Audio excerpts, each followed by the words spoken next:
brought to you by Palvi Agrico. आता शेतीसाठी जे काही लागणार ते घरपोच मिळणार, तेही मोबाईलच्या एका क्लिकवर.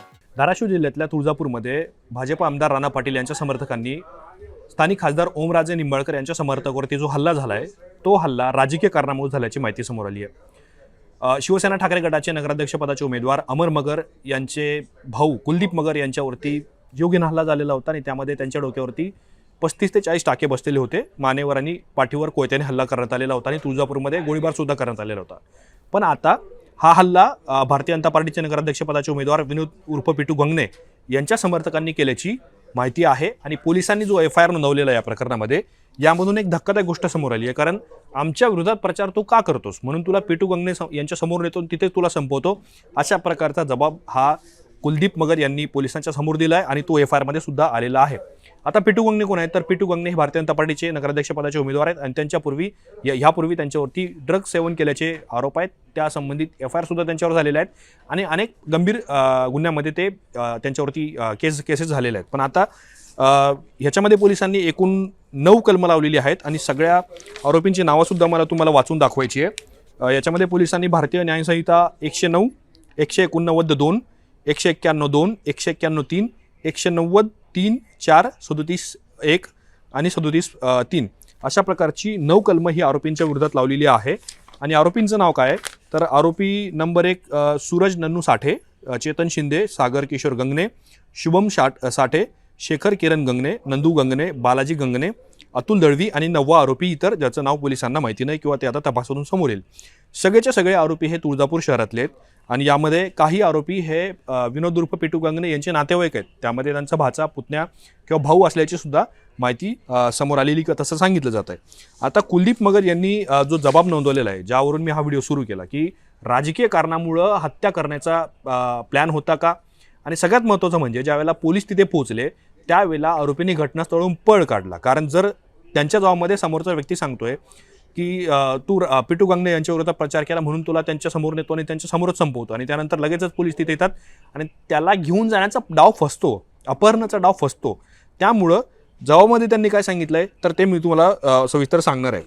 कुलदीप मगर ज्यांच्यावरती सोलापूरमध्ये उपचार सुरू आहे, गेले काही तास त्यांचा जबाब घेतला जाऊ शकत नव्हता कारण ते शुद्धीवर नव्हते. अतिदक्षता विभागामध्ये ते अतिदक्षता म्हणजे काय ICU मध्ये ते होते, त्यांच्यावरती उपचार सुरू होते. त्यांच्या जबाबामध्ये त्यांनी पोलिसांना काय सांगितलं की काल दिनांक 26/12/25 रोजी सायंकाळी मी आमच्या सिंदफळ येथील शेतातून काम करून लातूर रोडकडून लोहिया मार्गे घराकडे जात असताना विठाई हॉस्पिटलच्या समोर आलो. त्यावेळी समोरून सूरज नन्नू साठे, चेतन शिंदे हे दोघे 2 मोटरसायकलवरून विठाई हॉस्पिटल येथे माझ्या समोर आले व माझ्याकडे पाहून जीवे मारण्याच्या उद्देशाने त्यांनी गोळीबार केला. त्यावेळेस लगेच तेथे त्यांच्यासोबत असणारे व दबा धरून बसलेले सागर किशोर गंगणे, शुभम साठे, शेखर किरण गंगणे, नंदू गंगणे, बालाजी गंगणे, अतुल दळवी व इतर हे माझ्याजवळ येऊन मला जीवे मारण्याच्या उद्देशाने त्यांनी मला धारदार शस्त्र, कत्ती, कोयता याने मारायला सुरुवात केली. त्यावेळी शेखर गंगणे, सागर गंगणे, सूरज साठे, चेतन शिंदे यांनी माझ्या डोक्यात, पाठीवर व मानेवर कोयत्याने वार केले. त्यावेळी सूरज साठे व चेतन शिंदे, गंगणे, शेखर गंगणे यांनी हे मला म्हणाले की तू पिंटू गंगणेच्या विरोधात प्रचार का केलास, आता तुला जिवंत सोडणार नाही असे म्हणून त्यांनी कोयत्याने व धारदार शस्त्रांनी सपासप वार केले व त्यांनी माझ्या गळ्यातील सोन्याची चैन खेचली. हाच महत्त्वाचा मुद्दा आहे. मला तुम्हाला सांगायचं काय की आता 21 तारखेला तुळजापूर नगरपालिकेचा निकाल लागणार आहे. 20 तारखेला ज्या ठिकाणी निवडणूक राहिलेल्या आहेत तिथे मतदान होईल. निवडणूक निकालाच्या आधी अशा प्रकारचं चित्र तुळजापूरमध्ये असेल तर मग ही स्थिती नियंत्रणात कशी येईल हा सुद्धा महत्त्वाचा प्रश्न आहे. त्यामुळं राजकीय कारण याच्यामधून एक समोर येतं आणि दुसरं काय की व ते मला म्हणाले की तुला आता आम्ही विनोद पिटू गंगणेच्या ताब्यात देण्यासाठी घेऊन जातोय व त्याच्या समोरच तुला संपवतो असे म्हणून त्यांनी मला उचलून घेऊन जाण्याचा प्रयत्न केला. परंतु त्या ठिकाणी लगेचच DYSP निलेश देशमुख साहेब व PI मांजरे साहेब यांच्या गाड्या आल्यानंतर तिथे जमा झालेले विनोद पिटू गंगणे यांच्याकडील माणसे तिथून पळून गेली व त्यातील मला मारहाण करणारे शुभम साठे, सागर गंगणे यांना मी पकडून ठेवलेलं होतं. त्या दोघांना मी DYSP देशमुख साहेब, PI मांजरे साहेब यांच्या ताब्यात दिले व माझ्या मदतीसाठी आलेले निलेश मगर, धीरज पाटील यांनी मला घेऊन तुळजापूर येथील सरकारी दवाखान्यात नेले होते. त्यावेळी माझ्या शरीरातून रक्तस्राव झाल्याने मी बेशुद्ध झालेलो होतो. याच्यामध्ये 2 गोष्टी आहेत. एक गोष्ट कुलदीप मगर यांचं अपहरण करून त्यांचा हत्या करण्याचा डाव होता का, पहिला प्रश्न. आणि दुसरा ज्या पद्धतीने आरोपी त्यांना सांगतायत आणि त्यांनी पोलिसांच्या जबाबामध्ये जे सांगितलं की तुला तू पिटू गंगनेच्या विरोधात प्रचार केला, म्हणजे भाजपच्या विरोधात प्रचार केला म्हणून तुला पिटू गंगणे यांच्या समोर नेतो, जे भारतीय जनता पार्टीचे नगराध्यक्ष पदाचे उमेदवार आहे, आणि त्यांच्या समोर तुला संपवतो, अशा प्रकारची धमकी दिलेली होती. आणि ती धमकी कधी दिली? ज्यावेळेला त्यांना मारहाण करण्यात येत होते, त्यांच्या डोक्यामध्ये कोयता घातलेला होता, त्यांच्या पाठीवर मानेवर सुद्धा वार करण्यात आलेले होते. आता हे सगळं का सुरू झालेलं होतं? तर रस्त्याच्या कामाचा एक प्रश्न होता. तिथे राणा पाटील यांचे PA कदम आहेत आणि पिटू गंगणे ह्या दोघांची अमर मगर यांच्यासोबत काहीतरी हुज्जत झालेली होती, त्यांच्यासोबत त्यांचे काही समर्थक कार्यकर्ते सुद्धा होते, आणि त्यानंतर हा सगळा प्रकार घडला. आता जर भारतीय जनता पार्टीचे नगराध्यक्ष पदाचे उमेदवार आणि त्यांचे समर्थक जर अशा पद्धतीने तुळजापूरमध्ये धुडगूस घालतायत, एखाद्या व्यक्तीला मारण्याच्या उद्देशाने त्याच्यावरती हल्ला करतात, हे सगळं प्रकरण भारतीय जनता पार्टीचे आमदार राणा पाटील यांना माहिती नाही आहे का? बरं, ज्या रस्त्याच्या ठिकाणी हा सगळा हुज्जत झालेली होती आणि त्यानंतर हा सगळा राडा झाला, हे तुळजापूर पोलिसांच्या लक्षात आलं नाही का? जर अमर मगर सांगतायत की ज्या ठिकाणी हाणामारी झाली ते पोलीस स्टेशनपासून 5 मिनिटांच्या अंतरावरती आहे, धीरज पाटील सांगतात की मी पोलिसांना फोन केलेला होता, तर मग पोलिसांना याला 15 मिनिटं का लागली? असे अनेक प्रश्न या सगळ्या यामध्ये आहे. तुळजापूरमध्ये गोळीबार झालाय, त्या बंदुकीच्या काय गोळीबार केल्यानंतर त्या पुंगळ्या असतात, त्या पुंगळ्या सापडल्यात, आणि गोळीबार करण्याने अजूनही काय कोण होते, कशासाठी केलेला होता, उद्देश काय होता, कुणाला मारायचं होतं का, ह्याचा सुद्धा तपास अजून बाकी आहे. त्यामुळे FIR मध्ये जी गोष्ट आली आहे, हे जे हल्ले झालेले आहेत, हे हल्ले काय आर्थिक कारणावरून, वैयक्तिक भांडणांवरून किंवा वैयक्तिक द्वेषातून झालेले नाही आहेत, हे राजकीय कारणामुळे झालेले आहेत.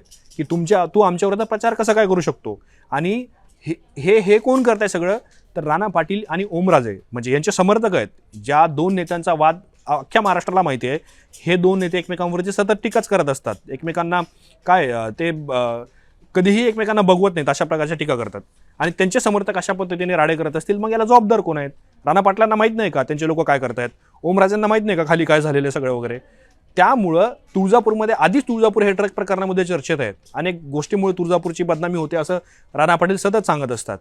त्यांनी विधानसभेमध्ये सुद्धा प्रश्न उपस्थित केला की काही लोक तुळजापूरला बदनाम करायचा प्रयत्न करतात. हा अर्थात त्यांचा रोख विरोधकांवरती होता, पण त्यांचे लोक काय करतात हे राणा पाटलांना माहिती नाही का?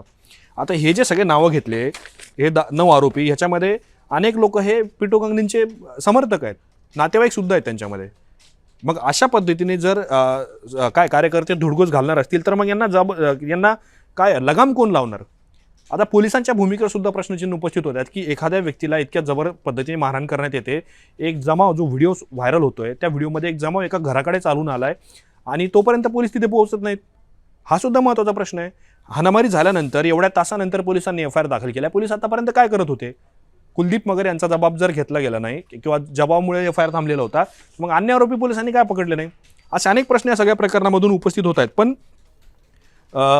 आधीच तुळजापूर हे महाराष्ट्रामध्ये बहुचर्चित ड्रग्ज कांडमुळे चर्चेत आहे आणि भारतीय जनता पार्टी तिथे ड्रग्जचा आरोपी असलेल्या व्यक्तीला उमेदवारी दिल्यानंतर सुद्धा आणि त्याच्यावरती अन्य गंभीर गुन्हे सुद्धा आहेत. त्यामुळं भाजपवरती टीका झालेली होती आणि तेच व्यक्ती किंवा त्यांचे समर्थक अशा पद्धतीने तुळजापूरमध्ये धिंगाणा घालत असतील तर मग पोलिसांनी यांच्यावरती कारवाई करण्याची मागणी ही विरोधक करत आहेत. त्यामुळं या सगळ्या प्रकरणावरती आपलं लक्ष असणार आहेत. पण तुळजापूरमध्ये या सगळ्या गोळीबाराच्या हत्येच्या